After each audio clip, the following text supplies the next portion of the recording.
These days, people are getting good at Texas Hold'em, but if you play games like Razz, you can still find inexperienced players and great value.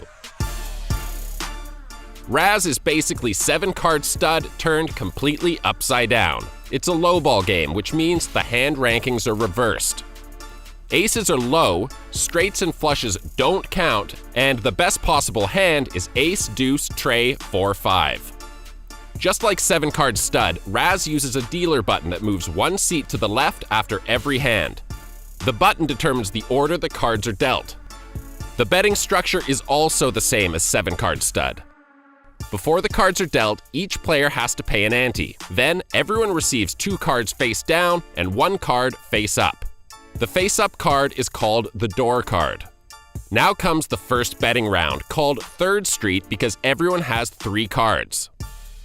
The player with the worst door card is forced to start the betting, and remember, this is lowball, so the worst possible card is a king.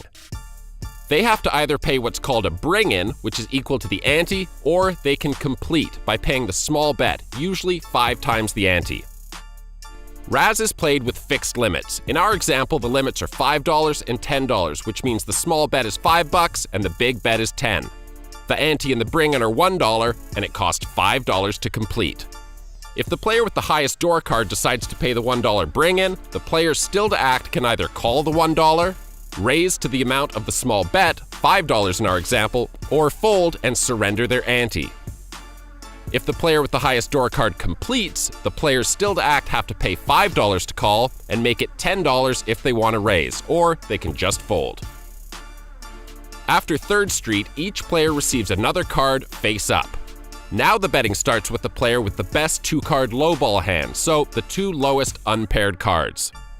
On 4th Street, the bets and raises are made in increments of $5. This same pattern repeats on 5th and 6th Streets, except now the bets and raises are made using the bigger fixed limit, $10 in our example. The final round, called 7th Street, is a little different because everyone receives their last card face down. After the final betting round, all the players still in make the best 5-card lowball hand using their 7 cards. The player with the best lowball poker hand wins the pot. PokerListings.com, the all-in poker guide.